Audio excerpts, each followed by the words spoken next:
Hello everyone, this is Anja and welcome back to another video at Round 3 Design. Today I have a card featuring Lawn Fawn's Pizza by Heart stamp set, and I am participating in a challenge to use wood grain. So here I have picked out a few of my favorite wood grain papers that all happen to be from Bo Bunny, and that's just a little bit of my decision process there.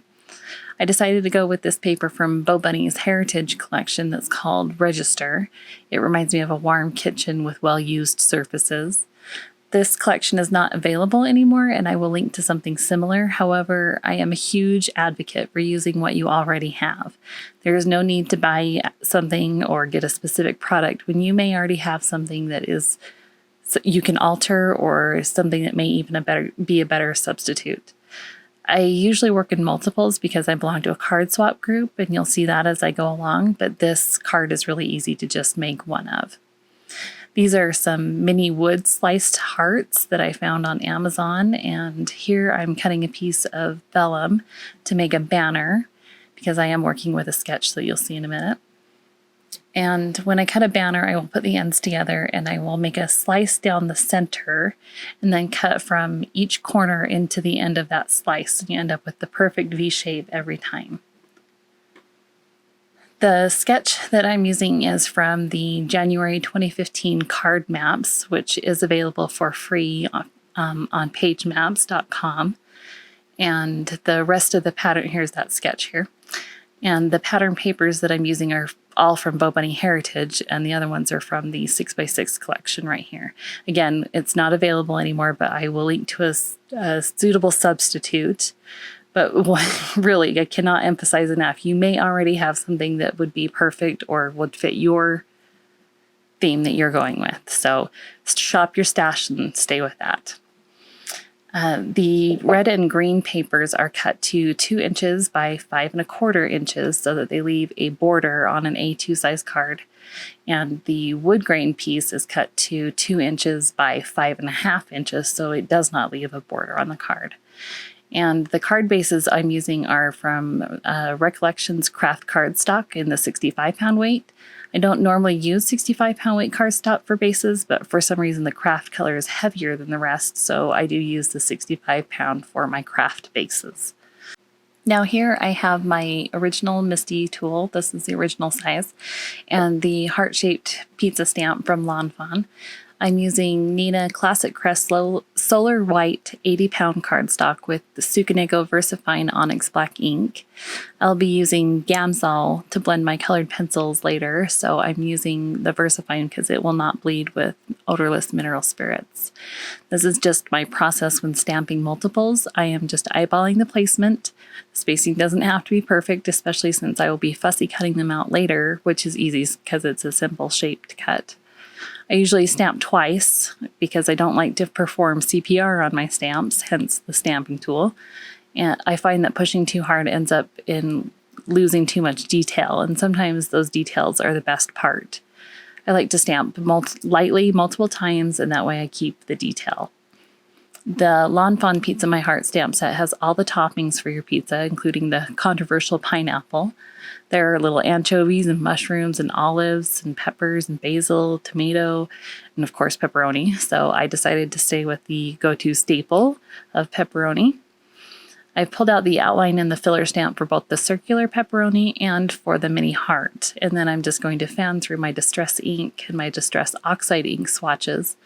I'd planned to use fired brick, but I didn't know which formula would look best. And as you can see, the Distress Oxide would be too chalky and would make the pepperoni look uncooked. So I do end up using the regular Distress ink in fired brick because I like my pizza cooked. The stamp set has another heart that is thicker. It doesn't have a filler stamp, but it's sort of like an olive or a pepper in a heart shape. I do try that one, but I decided it was too thick and move on to trying the mini heart.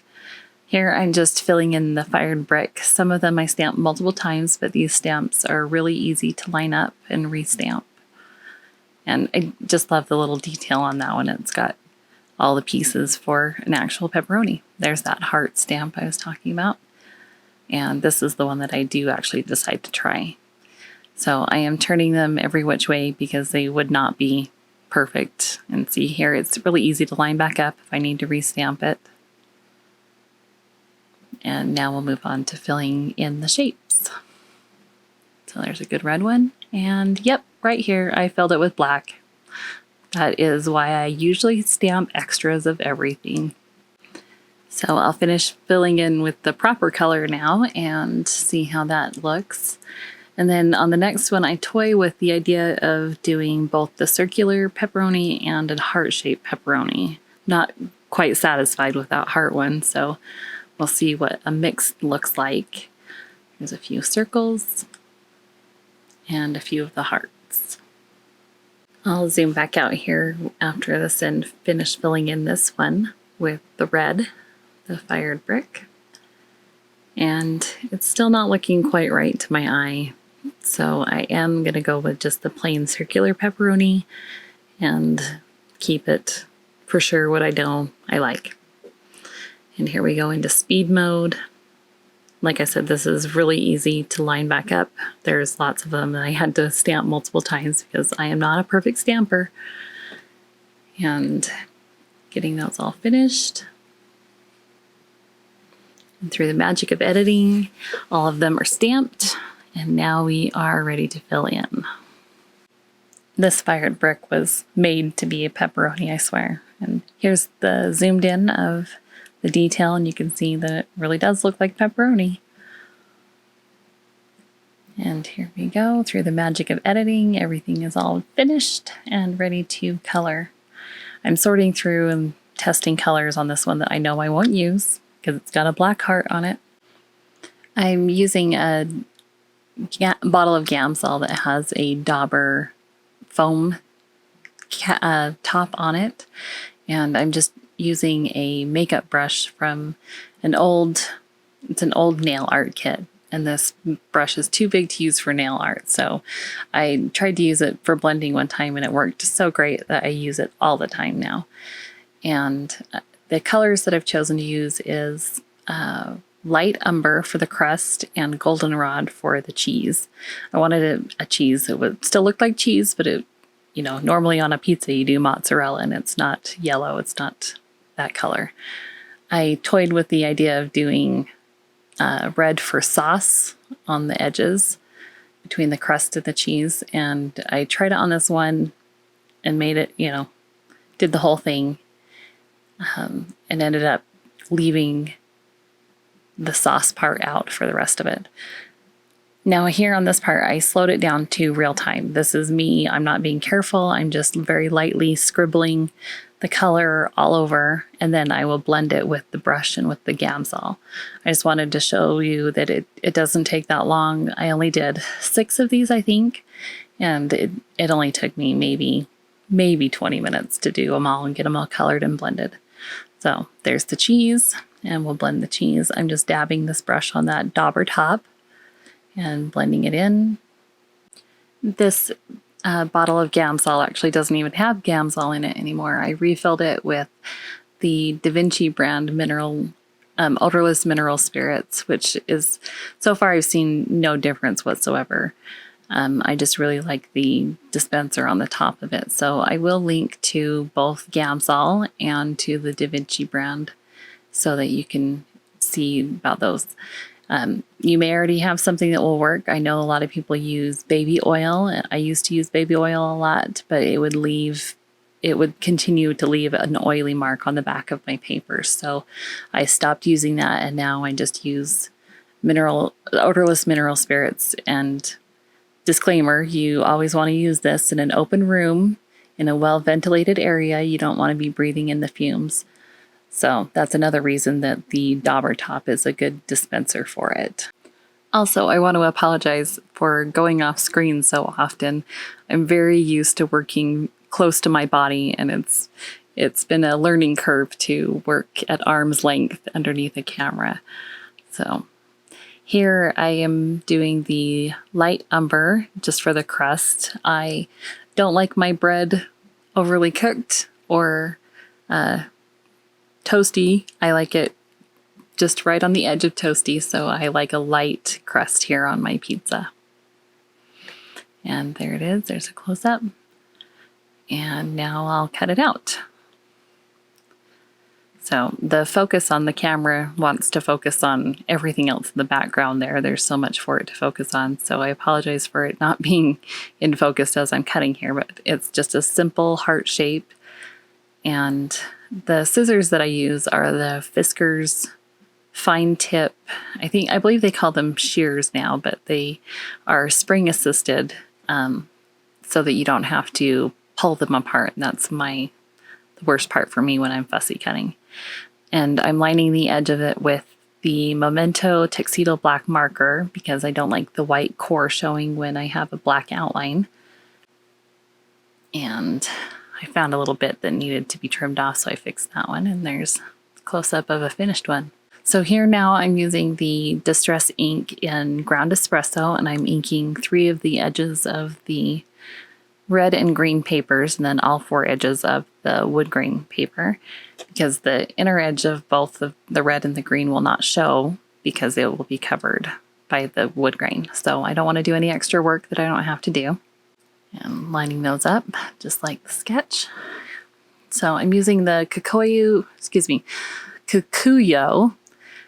dot liner, and of course right here I run out of adhesive, so I refilled it real quick. And we'll hook that back up and stick the red on. Here's that lovely border around the edge. And when I put this one on, it goes top to bottom, so there's no border. Then I'll just line up the banner and make sure that this is looking how I want it to look. And it feels like there's something missing, so I do grab some more of the craft cardstock that I used as the base. And I used a 2.25 inch circle die to cut out a circle, and a 2-inch scalloped circle punch to cut out some more vellum for like a doily, and this kind of like reminded me of a pizza block that you would bake your pizza on, or a pizza stone, and now that looks a little more intentional to me. So I used the 3M foam mounting tape that you can get on Amazon. This is the 1/2 inch thickness, and I just put a couple pieces on the back of that to add that on. I remembered I didn't leave a place to put my greeting, so I'm toying with sticking things underneath and tucking things in, maybe doing a banner or flag sticking out, and I decided it definitely won't be red. There's too much red on this side. It looks like it's all lumped together in the middle. So I went back to the paper pad and found this cream-colored rose print, and I'm going to put this "You Have a Pizza My Heart" greeting from the stamp set on it. I'm embossing with, this is the Inkadinkadoo embossing magic bag and Versamark ink. And here I'm doing the Adirondack mushroom embossing powder from Ranger. I love this embossing powder because it melts so quickly. So quickly. It must have a lower melting rate, I think. But I'm heating up my heat gun off screen here. So bringing it to the embossing powder, and it's now melted. And here we go, another boo-boo. I stuck my thumb in the Y before it was dry. Here we go again. Try this one more time. This time I do actually make it nice. I'm going to use my reverse grip tweezers from EK Success to take off a few of the bigger areas that I can see that stuck, probably from my finger. And heating up my heat gun again. Embossing, and it's all done. It's so fast. I love it. Much better. So now I will bring back my trimmer and trim this out. It has markings. I wasn't quite sure how much I wanted sticking out. So I'll fuss around a bit with the sizing of this. In the end, it ends up being just under 4 inches long and 7/8 of an inch wide. And that leaves me with enough to tuck under my Woodgrain paper, and it just fits perfectly on the card. So you saw me use my reverse grip tweezers to hold my paper still while I put the bar down. It happens a lot because I cut a lot of small things, so I'm used to just grabbing something to hold there.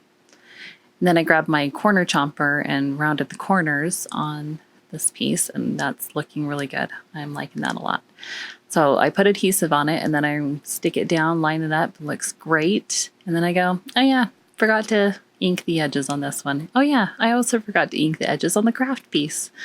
So tore that up and inked the edges, and it just goes right back down. This is very forgiving foam tape. I do this quite often. And now we'll line that up one more time. I finally wisened up and used my grid mat to make sure it was even. There we go. Now I'm trying to figure out what I'm putting on the inside. So I grabbed the olive and the olive U, and I'll stamp 5 little olives together, and I'll slow it down and do the olive U. But I am yelling at myself because look at my desk. I have all these sharp things everywhere, an open jar of embossing powder that I know I'm going to spill, and embossing powder in a coffee filter. This is just crazy. Just clean up and put it away. But no, I'm in a hurry. I need to get this done before I forget what I want to do. So here's that olive U. I'm using my grid mat to line that up. And there's the finished inside. I'm going to put some glossy accents on the heart and the pepperoni. This is just in a little bottle that I was trying out. I did not like this bottle. I ended up throwing it away half full of the glossy accents. But I do end up, now today I use my glossy accents in a fine line bottle with a 20 gauge tip. So that one works much better for me. And that finishes up this card, and thank you again for coming to watch, and I will see you soon with another video. Bye!